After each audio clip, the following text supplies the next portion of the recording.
Hey everybody, I'm Hugh Brownstone for Three Blind Men and an Elephant, and I'm delighted to be here with Sean Robinson of Panasonic. Delighted to be here too. Now here is in a secret location in New Jersey. We're not going to tell anyone ever that we were here. Yeah.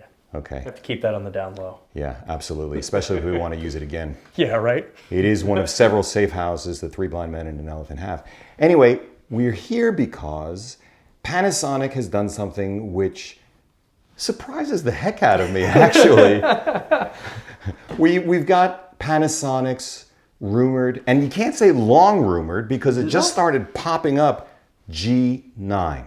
Yes, we do. So we're talking about this bad boy. I have so many questions about this, Sean, but why don't you start by just taking us through top line what this is? Yeah, definitely. So the G9 is a new flagship camera for us. Online you look around and a lot of people are like, is it a G85 update? Is it a GH5 Lite? And it's definitely closer to the GH5 Lite. I'd put it in that term. It's a ground up design. As you can see, it's completely different than any of the other systems that we've released before. And what were you thinking? How do you amortize costs with a new design? I mean, we'll do close-ups, but yeah, that's just really impressive. What was your thinking behind that? So a lot of it is kind of one of the core things that we've tried to get across with the community is that we listen to the feedback from photographers, videographers, and that helps us design future products.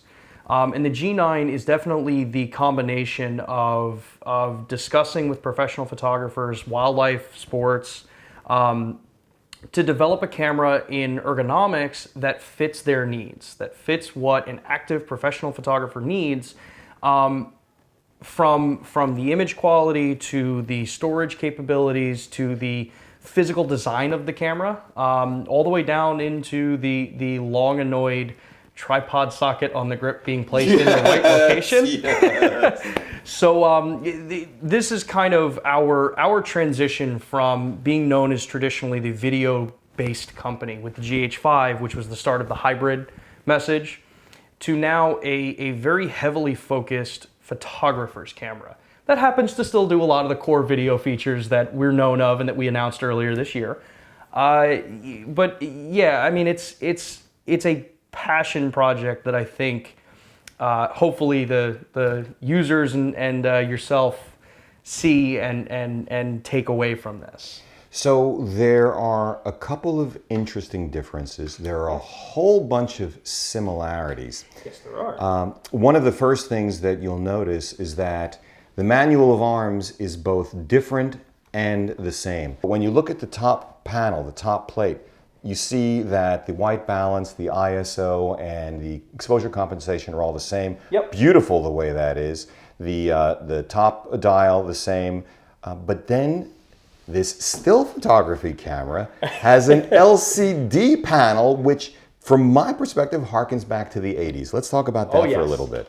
So one of the biggest things that we always talked about with photographers is, there's this gap between traditional DSLRs, when you're talking in the flagship series, where they have these top LCD panels for very quick, very fast view of what your camera's set to do.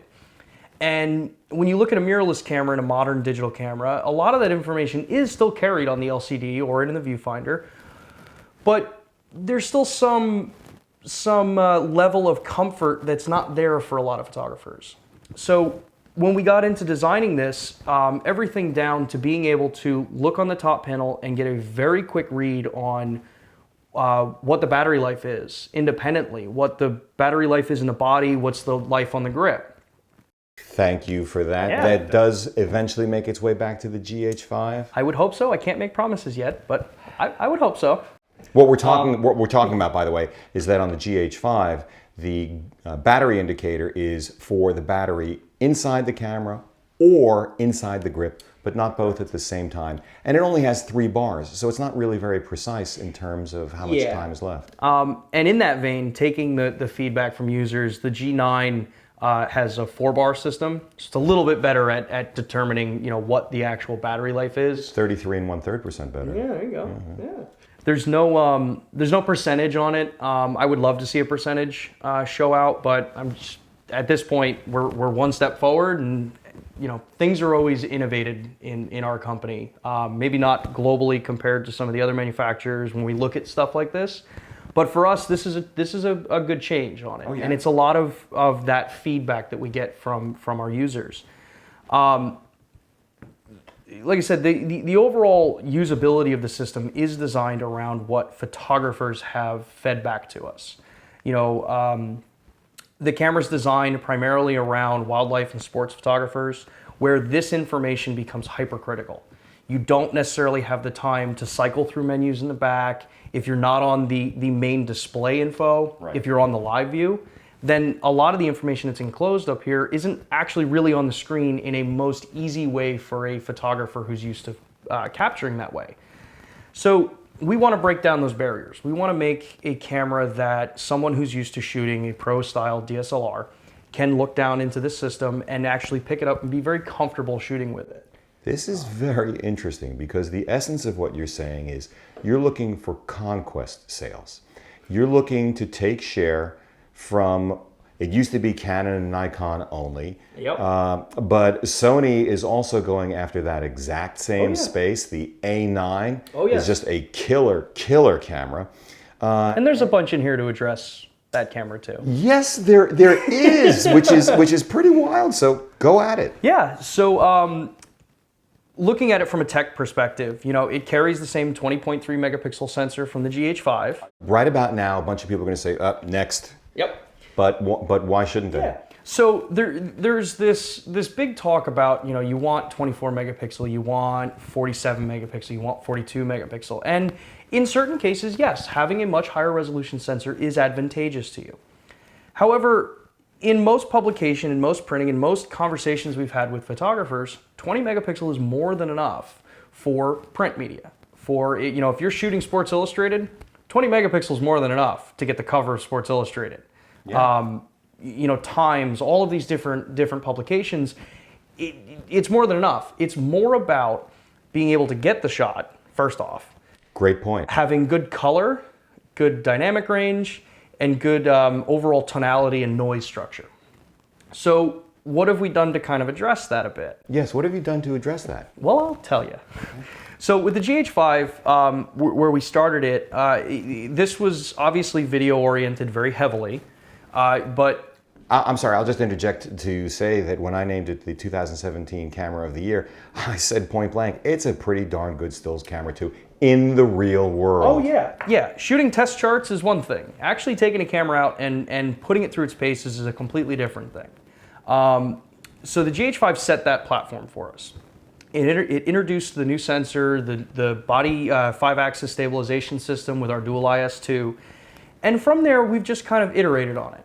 The G9, like I said, carries that sensor over, 20.3 megapixel, no low pass filter. It's upped the stabilization game.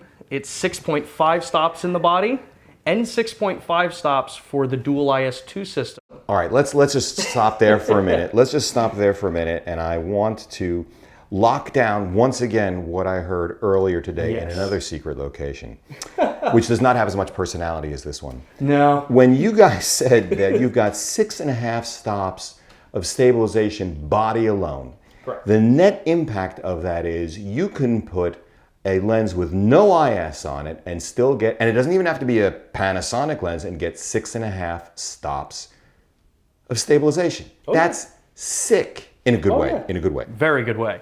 But when you add dual IS2 to this, while you're still getting 6.5 stops, it's doing something a little bit more, isn't it? Correct, yeah. So one of the biggest things that, when we look at stabilization in the market, you have body stabilization and optical stabilization.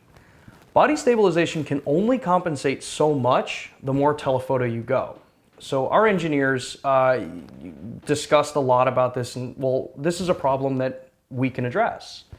So we started with dual IS, and some other manufacturers followed suit with a similar concept. But what it means is that when you look at the CIPA ratings, CIPA, we are effectively able to do 6.5 stops of stabilization out to 280 millimeter field of view when you're thinking in 35 millimeter terms, so full frame. because we're pairing the 5-axis stabilization in the body and the 2-axis stabilization in the lens to compensate for that lack of mobility the tighter the field of view gets. And where that's important is not necessarily in the concept of being able to shoot at 240 millimeter and a long exposure, which there's a lot of that conversation online of, well, that doesn't help you if you're shooting sports. Right, you turn off the stabilization if it's on a tripod. Yeah, in some cases. Where it helps you is actually being able to frame a shot and actually be able to see what you're trying to photograph out at that range. I mean, the years ago when I was shooting a different system, it's tough. You get out to 400 millimeter, you get out to 800 millimeter, and just the slight motion is moving it. And Lens IS worked, and it was okay. But the dual IS2 system makes it where you pretty much have a rock solid image at those distances. So even if you're shooting, your normal shutter speeds, following the classic rule of 1 over focal length to minimize any kind of handshake, it means that the system's even that much more viable for you. Right. When you're on a tripod, you still want to, take the stabilization off. The system is designed so that if it sits on a tripod long enough and there's no motion detected, it does disable the stabilization. Oh, really? To my knowledge, most modern stabilization systems work that way. Huh.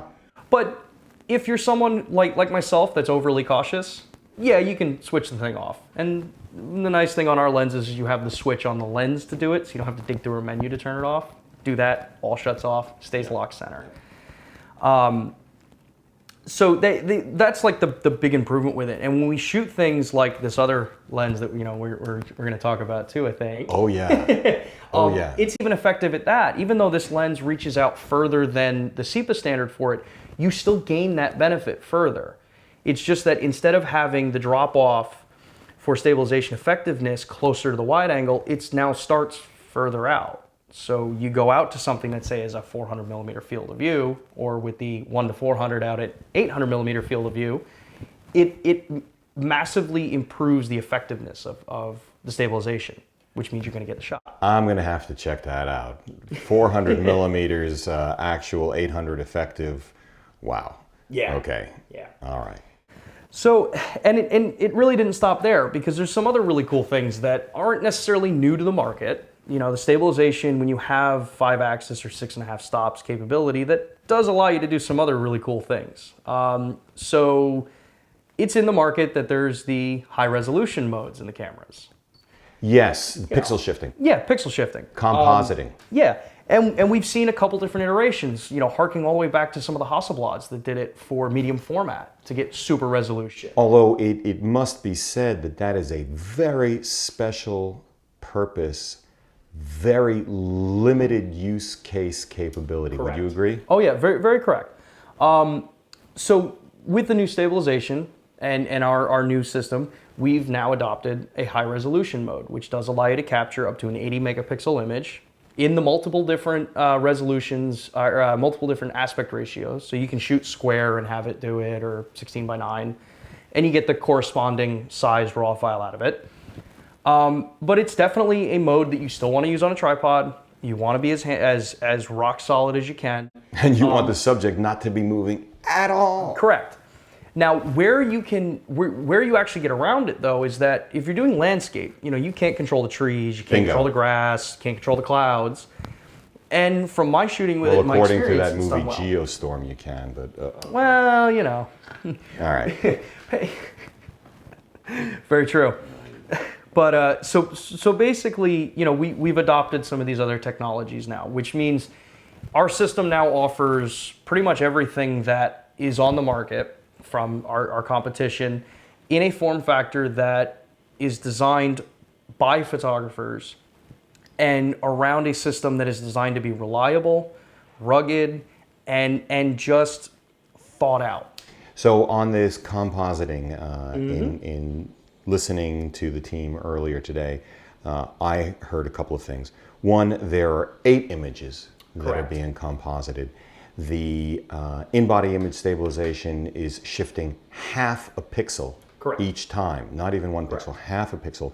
And the third thing that I heard is that the compositing is happening in the camera body. Correct. No post-processing. Correct. Nice. So like you were saying, there's a few different styles of doing pixel shift. You can either do full pixel shift, which can help eliminate some moire and some other things that can come up, or you can do the half pixel shift and collect 8 images. You still get effectively 80 megapixels in RAW and JPEG,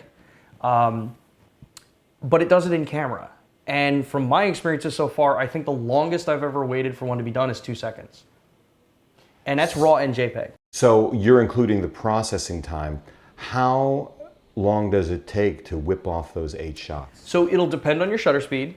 It's using the electronic shutter. So the faster the shutter speed is, the faster it is to collect those and then drop into that 2 seconds for the collection or the combination. But because it's an electronic shutter, the longest shutter speed you can use is 1 second. So theoretically, well, actually not theoretically, realistically, if you take 8 shots at 1 second plus the 2 seconds to process, you could be 10 seconds. All right. Well, let's shift gears a little bit away from pixel shifting. Yeah, that's pretty good. Yeah, Very good. Yeah, clever. To talk about that electronic shutter, because there is another sick, in a good way, statistic about how fast this camera is, which again is something that I didn't really anticipate. Yeah. So, and hopefully I'm on the same page as what you're referencing. But So doing the Vulcan mind right. melting, yeah. So yeah, with the electronic shutter, the readout of the camera in general, like with most of our other cameras, rolling shutters down to a very, very small, minute amount under severe panning. So that's one thing that you don't really have to worry about. And there's another thing I can talk about with that. But also, we've upped the electronic shutter speed up to 1/32,000th of a second, where it was 1/16,000th of a second. So that means even faster capturing with electronic shutter. But that's due to the fact that the Venus Engine 10 that is shared between these two cameras and the sensor's readout speed are fast enough to actually facilitate these capabilities. We're not doing the full meld yet. Not yet. I know exactly where we're going okay, to. so we have so, that. Okay. So one of the other things that you're able to do because of that is it ups our frame rates with electronic shutter. There we go. So, which really, again, I did not anticipate. So just like we were saying, when we look at some of the other pro cameras out there, and I will classify them as pro cameras, speed is important in some cases, especially when you're talking about sports photography or wildlife photography. So the GH5 had a 12 frame per second AFS which is burst pretty rate, sick. which is pretty fast, sick. yeah. And it had a 9 frame per second with continuous focus. And you were able to tweak that if you wanted it to prioritize focus, make it a balance, or make it just release, which would ignore if it actually got a focus point. So what we did on the G9 is in the mechanical shutter, it still carries the same thing. You have 12 frame per second in AFS, and you have 9 frame per second in AFC, so continuous focus. But we added 4 new release modes in the camera. We added SH1 and SH2. We'll start with that. Yeah, great names, but Yeah, okay. right? Well, super high 1, super high 2. Oh, okay. You know, we try.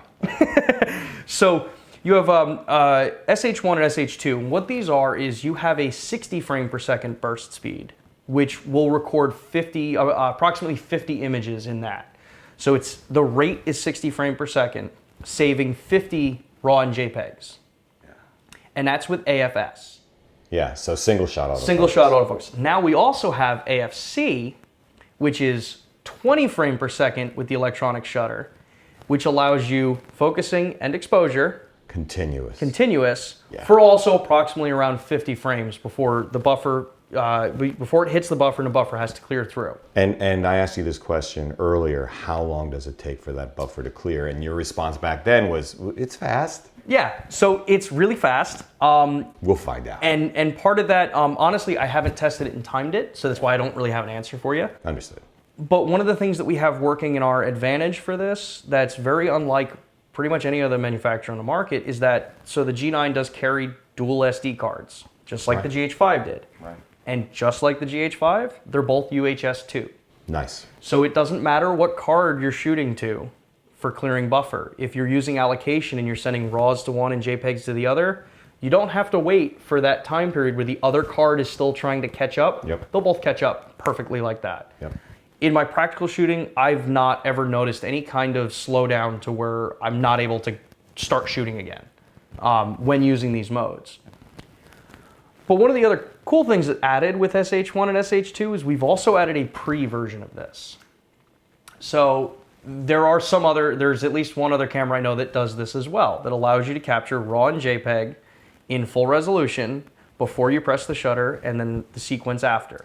And what's interesting about that is it actually takes into account the human being behind the camera and the lag between seeing what he or she wants to take and actually hitting that trigger. Exactly.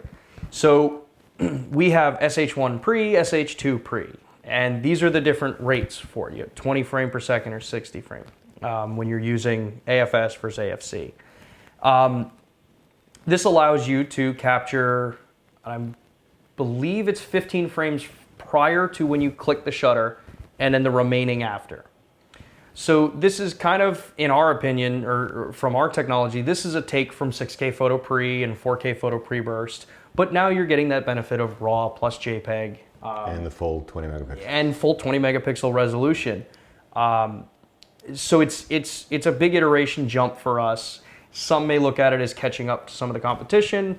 I look at it as more, we let others test and now we're so you're Apple now, are you? Okay. All right.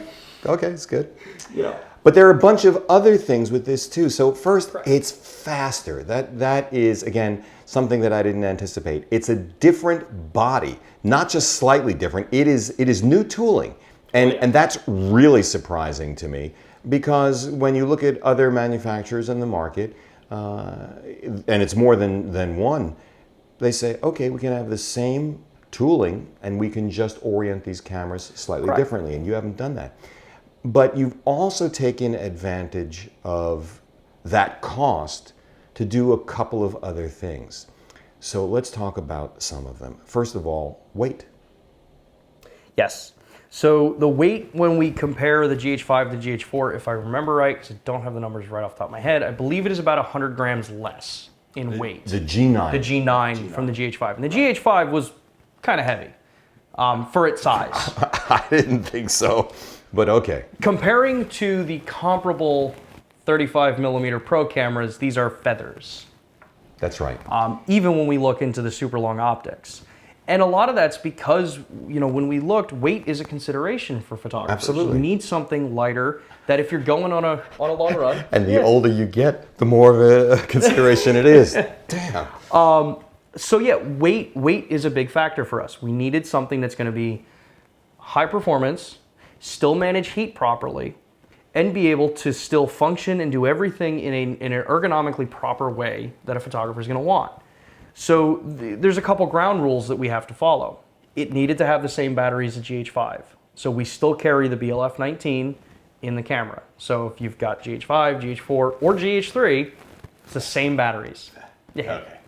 On top of that, the grip material, the overall sculpting of the grip, everything was designed very much with the direct input from photographers saying, this needs to feel comfortable. I need to be able to shoot with this all day and not feel it. And I have to say that the grip is different when you have it in hand. It's a little deeper. Yep. It's maybe a little narrower, and it fits really, really well. Yeah. But there are other things that are really interesting to me. One of the other things that I did not anticipate, and I am delighted by, is this EVF. Yes. So starting with the GH5, we upped the EVF game in our DSLR styled cameras. The GX8 had a very high resolution viewfinder as well.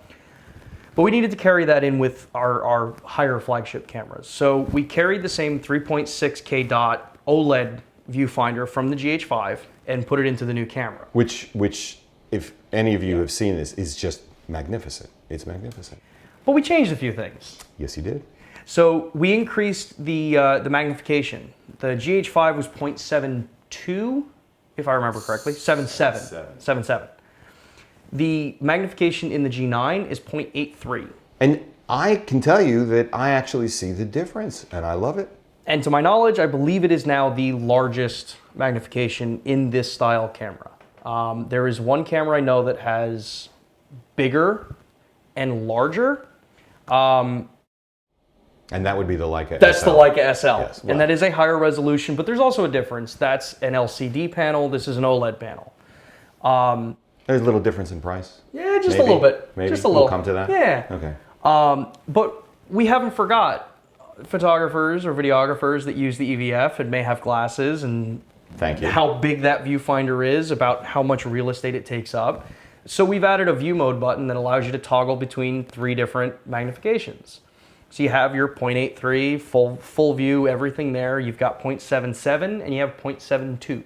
So the idea is for someone like me, when I'm wearing glasses, at the full 0.83, I wouldn't quite make out all of the edges, but when I bring it back down a little bit, Yeah. it's unimpeded viewing, which is really delightful. Yeah, it's crisp, it's bright, it's sharp, and on top of it, because of the slight redesign, we've also upped it to 120 frame per second, which is toggleable. So if you're not used to 120 frame and you want to go back down to 60, you can set it to 60 and wherever you're comfortable. But it does offer a 120 frame per second refresh viewfinder now. This is just really, really impressive. Now, by the same token, this is still a 4K 60 frame per second shooting animal, but with that said, it's not quite the same as the GH5 that way, even though it also has a full HDMI port. Correct. Yay. But let's talk about the differences and the fact that because this is photocentric rather than videocentric, this is where you've made some compromises. Yeah, correct. So like pretty much any of the cameras, there are going to be some losses from the hybrid video-centric flagship camera to facilitate other capabilities. So the G9 still carries 4K 60p internal recording in 4208-bit. However, it's capped at 10 minutes. So, 2 things. 1, it's only 8-bit, not 10-bit. Correct. And 2, it's capped at 10 minutes. Please continue. So you have the 10-minute limit. You can output 4K 60p out over HDMI, which is still only 4208-bit. But you still have that full size out, and then you can get around the time limitation that way by offloading the record to a device like an Inferno or whatever you want to use with it. Wait a minute.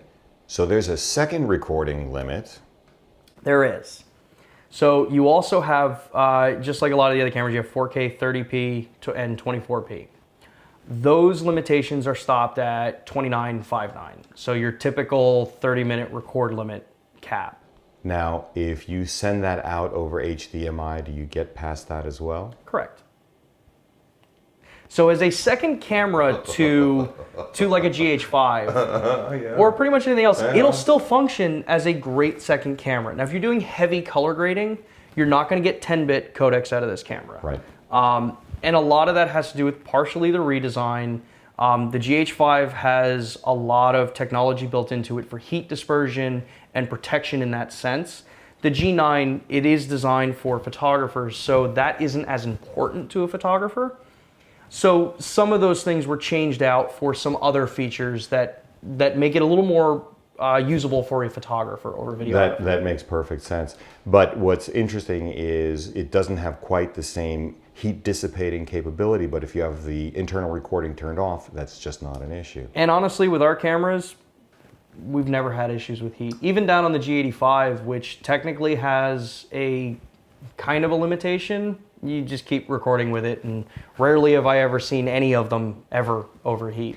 So. Well, so now let's come back to the photocentricity of this camera. Yeah. Because a couple of cameras have come out this year and late last year that are just monsters. Beginning with 2 medium format cameras, the Hasselblad X1D, actually a second camera, the Hasselblad H6D 100C, so 100 megapixels, the X1D 50 megapixels, the Fujifilm GFX50S 50 megapixels, Nikon D850 47 megapixels, and then the A7R III, which is a brilliant camera, and I've gone on record as saying it is the most capable camera I've ever had in hand at 42.345, something like that. Yeah.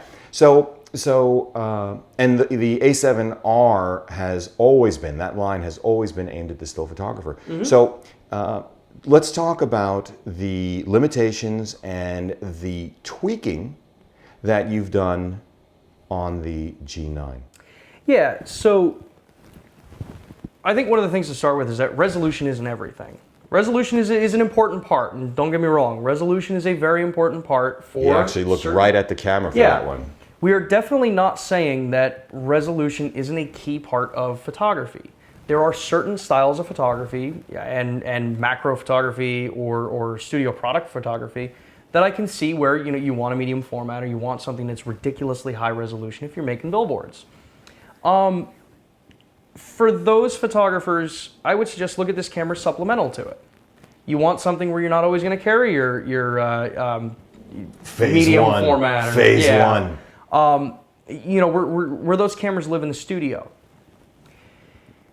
20.3 megapixel, like we started talking about before, is still in most people's deliverables, and I'll talk deliverables, is more than enough resolution.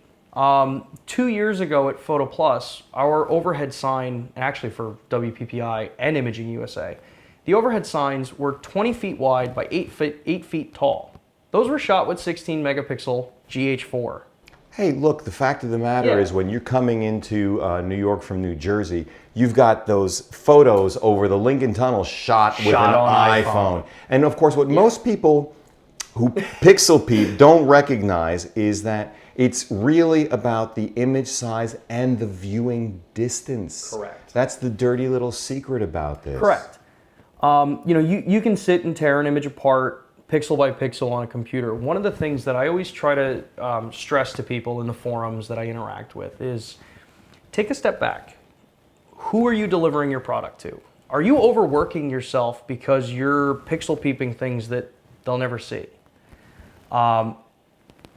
When we look at that sense and we talk to the photographers that we work with, the wedding photographers, the event photographers, the sports and wildlife photographers, who are needing to deliver images immediately.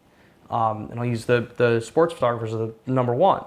You're on the sidelines, you get the perfect shot. You need to get it up to the booth right now so that you're the first in publication. All right, so let's talk about this. Yeah. Because now we're talking about autofocus, speed, and reliability. And I have reviewed 2 cameras this year that have sickest, in a good way, autofocus speed, and they're both Sonys. Yep. And they both have phase detect autofocus. Now, when I reviewed the GH5, I was really pleasantly surprised at how fast the autofocus was in stills mode. Correct. And that's what you're talking about. Correct. So how does that stack up to the GH5 or other cameras in your lineup, and how do you compare it to other cameras out there? Yeah, so obviously, as everyone knows, there's 2 different types of technology. Phase detect on sensor, well, 3. Phase detect on sensor, separate phase detection system, and then contrast-based system. With the DFD system that we utilize, we combine depth from defocus. I'm still not really clear on that, but okay. We combine a number of things to calculate focus. So it is a contrast-based system, and there are advantages to a contrast-based system compared to phase detect.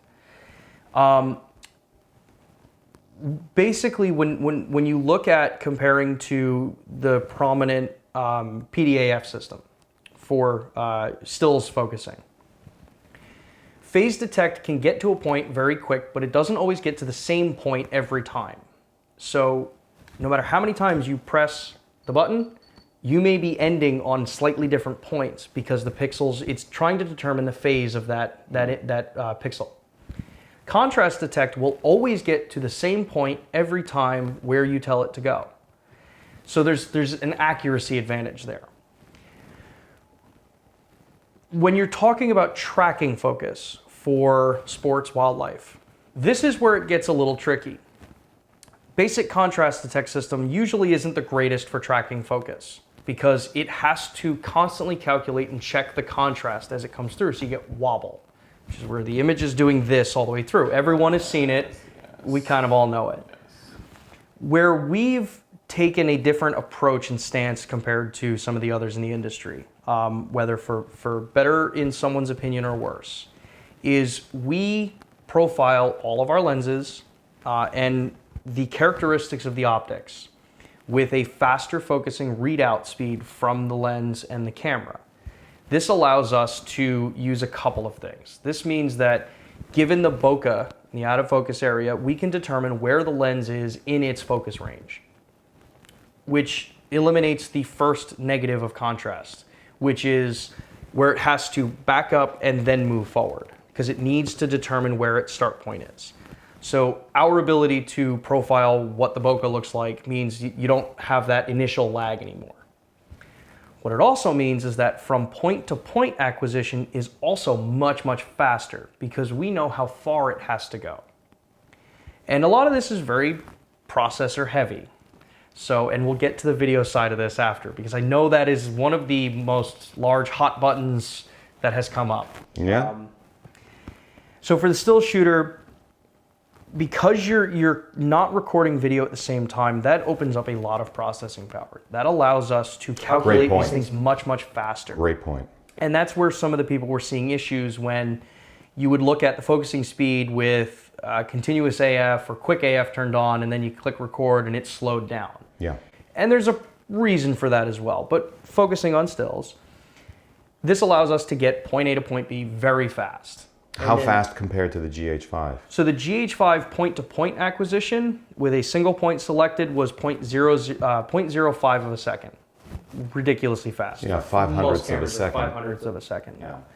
The G9 is now able to do it in 4/100ths of a second. You can see that with the naked eye, can't you? You know, I just, if you can't get the shot in 5/100ths of a second, you can't get it with 4/100ths of a second, but it's still impressive. It's faster. It's the continuous improvement bit. But basically, what that has assisted us to do is it allows us to utilize more of the processing power to speed these things up. It allows us to read the information coming from the lens and the camera, calculate this information faster, more accurately. So tracking is more accurate and fast. So you shared some information which we won't go into detail here. I am mindful of our NDA, but I will simply say that the team at Panasonic made some bold assertions about the tracking capabilities, the autofocus tracking capabilities of the G9. And when I say bold, eventually this will come out, and it's bold. So it remains to be seen if it can actually do that. But if it can, this is very, very different than what we've seen from Panasonic thus far. Yeah, and a lot of it has to do with how we're focusing with the camera, pun not intended. We really took a lot of that feedback. You know, we showed you the image and the concept of video stills photographers' wildlife and capturing in the simulation to get to that point. And I can say, in my experience shooting with this and the new lens, I have a blue heeler, cattle dog. What's that? Did you ever see Mad Max? Yes. You know the dog in Mad Max? Oh, I got one. Oh, okay. But they're fast. Very, very fast. I've tracked in with this, and I've been able to get 95% keeper rate, 90% keeper rate, and that's my experience. And as you always say, your mileage may vary. Yeah, you're right. So you're right. You know, and this is coming from someone who works with the cameras a lot and knows the intricacies and how they work. What I heavily push to people is, I don't want to make a claim to somebody. Even though I just did. Yeah. About what are you talking how about? amazing the system is. I love to share my opinions with products because I'm not just, you know, in marketing and stuff like that with the camera. I photograph as well outside. I went to school for it. I love photography. I love how this You're technology tattooed for it. I am tattooed with our company's lenses. Yes. That's commitment. It's commitment, yeah. I mean, or I should be committed, but Yeah. yeah. But there is a path with what we've developed and how we work as a company that we firmly believe in, that the future of focusing, the future of imaging, the future of this industry is pushing these bounds. Is it perfect right now? Maybe not. Nothing, no, it's not, because nothing ever is. So let me wrap up this bit, and then we're going to talk about that other thing that you want to talk about, the other thing. Oh yeah, with the guy? With the guy. Yeah, there you go. Was that the first guy or the second guy? Third guy. Ah, okay. And that is to really sum it up this way in the very short amount of time that I've had to look at this and listen to the team at Panasonic. And that is that technically this is like a GH5 wrapped in a new suit, and it's actually very pretty, and it actually does feel better in the hand, and there was nothing wrong. I like the way the GH5 feels in the hand, but this feels better. The assertion is that the autofocus is significantly better in stills. We will just cut to the chase and say on the video side, we're not going to make that claim. You're not making that claim that it's significantly better. So what I will make though, Okay. is I will make a commitment that just like our head of imaging has stated and made comments before, the more feedback we get, the more users that have been putting these cameras in situations, that's valuable information. It's a learning system. It is a camera that can be improved through firmware. Where phase detect is stuck. Well, so let's talk about that too. I was going to wrap it up and move on, but now you brought me back a little bit. So a couple of things about the stills mode. It's 12-bit, not 14-bit. Correct. Again, it's 8-bit 420 on the video side. And yet you've also made claims for the dynamic range. Correct. The fine-grained nature of the tonality that you're capable of, and yet you're using the same sensor. And is it exactly the same engine? Are all the electronics the same as in the GH5? Because again, in the short time that we had, there were some interesting assertions which cut to the chase, are that you've been able to tweak this in ways where the colors are better. Yep. Where the tonality, the gradations are better. And about a third of a stop better. And what you, yes, we went through that. And what you've said as well is that this is coming, because it's the same hardware, it's coming from the software. And so the balance between hardware and software is shifting, which is interesting because that's where smartphones have had an advantage for a long time. And it looks like that DNA is seeping its way in. Exactly. So again, we covered that briefly now. So just to wrap up, is that this is a fascinating B camera to the GH5. Definitely. It is not the case that in moving to the stills version of the best that Panasonic has to offer, the resolution is going to increase dramatically.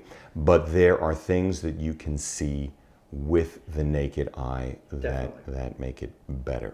Okay.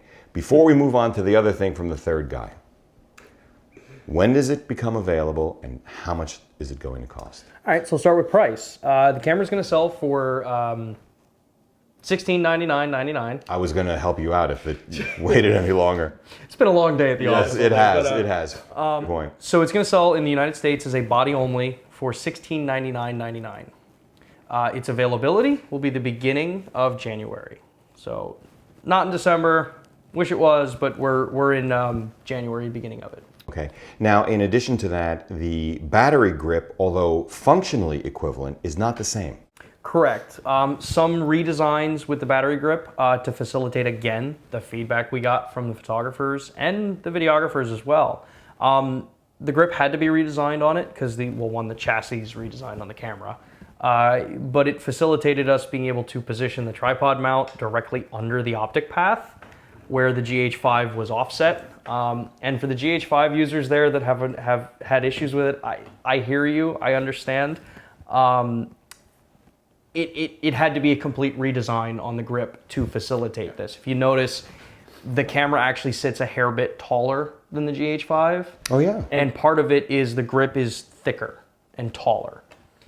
So it's facilitated us being able to make some of those adjustments. But you still get headphone in, you still get mic in, you still get full-size HDMI. You get pretty much everything that you had in the GH5 control-wise, just in a new body. Right, and so from a video perspective, you don't have the 10-bit and you don't have the unlimited recording. Correct. But there are ways to get around the unlimited recording. Yep. Okay, Cool. I'm really looking forward to going hands-on with this for an extended amount of time. Oh, yeah. And that's all I'm going to say about that. But let's talk about that, because this was completely unanticipated. You know, I want to give Panasonic credit because this is bold. So what is this? So along with the G9, we also have announced a 200 millimeter f2 Leica. Whoa. 2.8. 2.8. I mean, 2.8. you know, people are going to It's 2.8. Yeah. It's 2.8. Okay. I do not want to get on record somewhere saying Yeah, I mean, it wasn't. that's Canon L glass, you know. Okay. We're Leica glass, man. All right. But hey. All right. Yeah. So yes, we have a 200 millimeter 2.8 Elmarit. I know my Leica naming. So yeah, this is announced with the G9 together. It'll be available around the same time. And we'll cut to the chase. It's going to be $2,999.99. Big price tag for a Micro Four Thirds lens. I can already read the comments of what. Right. What I mean, it's $500 more than the Olympus 300 millimeter f4, which is a fantastically well-regarded optic. So, a couple things we've done to kind of soften that price tag, right? So in the box, you get a 1.4 Not to soften, teleconverter. to justify. Yes. Well, you know. Okay. So with the 200 millimeter 2.8, you also get in the box a 1.4 teleconverter with it. So you can get out to effective 560 millimeter field of view in this package while maintaining your weather sealing, while maintaining your sharpness and the ridiculously awesome MTF chart for those that are inclined to read MTF charts. I won't hold it against anybody. I love staring at them, especially when you see a nice, pretty flat line going across the whole thing. It's one of the few times that flatlining is actually a good thing. Yeah, right? Yeah, okay. So the lens, super compact. If you compare it to a 200 millimeter 2.8 from some of the full frame cameras, it's Diminutive. that word. Yes. In size. I almost made it without flubbing a word. Almost. So super compact for its field of view and its size. And I believe the specifics are 1/3 the weight and Correct. 1/2 the size. Yeah, so when you compare it directly to one, it's half the size, overall size, and it's a third of the weight. It is. that means You are being getting able to do tired this. because I definitely just said that. It is awesome. Yeah. Okay. A lot of the normal things that you would expect in a premium lens like this, you have your focus memory button that can also be customized as a custom focus, custom function button. You have a fully rotating 360 degree tripod collar, as opposed to one to 400, which only had 90 degree. All your controls are basically exactly like what you'd expect from it. You're gonna get ridiculous sharpness out of this lens. I have to say that just peering out over that beautiful New Jersey landscape and the Yeah. Jersey Turnpike, I mean, it was incredibly sharp. I can say that. And that was I really through love double that. plane glass. Yes. But, And it's optically image stabilized as well. Correct. So it carries the dual IS2 system, works with the G9, works with the GH5, and just in general, it's designed to be another workhorse lens for photographers that are either sports or wildlife photographers. I've shot portraits with the thing at 2.8, and you get that super creamy, blown out background, that gorgeous looking bokeh. And it carries the Leica badging because of Leica's standards. We only build the highest quality under Leica's badging. Well, I'll tell you something else, and maybe you don't want to hear this, but I will tell you that this lens has a silkier feel to it, and instinctively or intuitively looking through the viewfinder, I think it's sharper. So sharper and silkier than the 100 to 400. I would agree. And one of the things to remember too is, so zoom telephotos will always have some challenge when you compare it to a prime. Yeah. Prime lenses are fixed focal length for those that determine them that way. There is something about using a fixed focal length lens in super telephoto because you don't have moving optics, you don't have the zooming capability that will produce a sharper, better contrast, overall typically nicer looking image. And this thing is a beast. And I have to say that in the middle of, I don't remember who was talking. It might have been you. I just picked up the camera, slapped on that 1.4 and turned away and looked out the window. And again, I saw very little. I mean, I can't say that I saw any image degradation, although there must be. I mean, intellectually, I know there must be. I just didn't see it. And of course, what you also said is that while it's not part of the $29.99.99 price, you have a second Correct. extender. Yeah, so there will also be a 2x teleconverter made available that will work for the 200 millimeter for those that want to get even more range and really need an 800 millimeter effective, which you could directly put up and compare with the 1-400 Leica. Oh, I will. And the nice advantage is that if you utilize this platform with the 2x converter, you're an f5.6 versus 6.3 on the Leica. So you get a little bit faster, full stop faster. And in general, just the characteristics you're going to get with a fixed focus or a fixed focal length lens. In the documentary work that I'm doing these days, we won't get political. I have found often that I need the reach of, let's say, 200. Yeah. And I've been stymied by those slower maximum apertures because in an auditorium that is not lit for the stage, but the house lights are up, it's really not that bright. And I don't like going above 6400, and I certainly don't like punching in at 6400 ISO. So I'm looking forward to using that in my doc work. Yeah, definitely. This should be a big help for those longer telephoto shooting range. So, well, look, I really appreciate you coming out to our secret hideaway deeper in New Jersey than we were this morning, Sean. It's impressive. I'm really taken aback by the aggressiveness of Panasonic. It's not something that I anticipated, but I have to evolve my expectations, so kudos to you.